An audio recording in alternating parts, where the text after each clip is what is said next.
L'Algérie a été reconduite le 8 janvier 2025 à une seconde année consécutive comme membre de la Commission de consolidation de la paix au titre de son mandat de membre non permanent du Conseil de sécurité de l'ONU. Cette reconduction, saluée par de nombreuses délégations, souligne l'engagement constant de l'Algérie en faveur de la paix mondiale. Elle intervient à un moment clé, l'examen quinquennal de la consolidation de la paix prévu en 2025, une étape cruciale pour évaluer l'efficacité des mécanismes onusiens. Composée de 31 États membres, la CCP joue un rôle consultatif stratégique pour soutenir les efforts de consolidation de la paix dans les pays touchés par des conflits.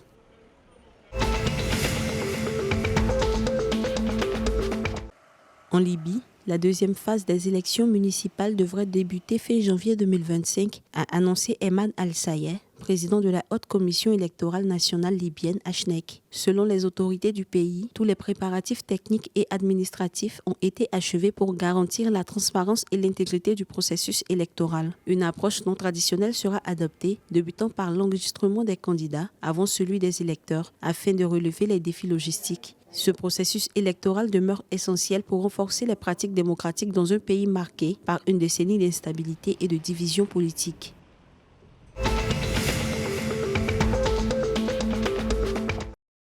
En Tunisie, la Banque africaine de développement BAD a accordé un prêt de 80,16 millions d'euros pour la phase 3 du programme de modernisation des infrastructures routières. Ce projet, selon l'institution, vise la réhabilitation de 188,9 km de routes dans 7 gouvernorats, dont le Kef, Kasserine et Sfax, afin de dynamiser le potentiel économique local et améliorer les conditions de vie des usagers. Avec une participation couvrant près de 93% du coût total du projet, ce financement permettra également aux pays d'Afrique du Nord de créer des emplois, de soutenir les PME locales et de renforcer l'accès aux régions à forte valeur ajoutée agricole.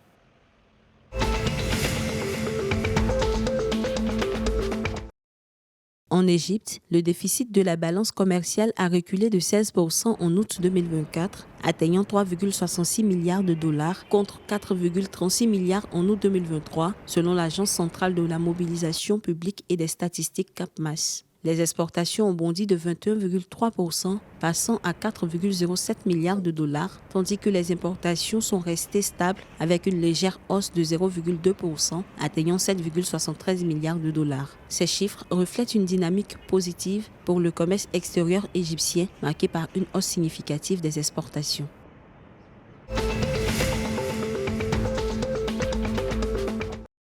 Au Maroc, Nesrine El Chad, défenseuse centrale de l'équipe nationale marocaine, a été opérée avec succès à Rabat après une rupture du ligament croisé antérieur au genou gauche survenue lors d'un match de Coupe de France. Son absence estimée à 8 mois la privera de la Coupe d'Afrique des Nations 2025 prévue au Maroc. L'intervention réalisée à l'hôpital universitaire Les Ambassadeurs s'inscrit dans le cadre de la collaboration entre la Fédération royale marocaine de football et la Fondation Mohamed VI des sciences et de la santé.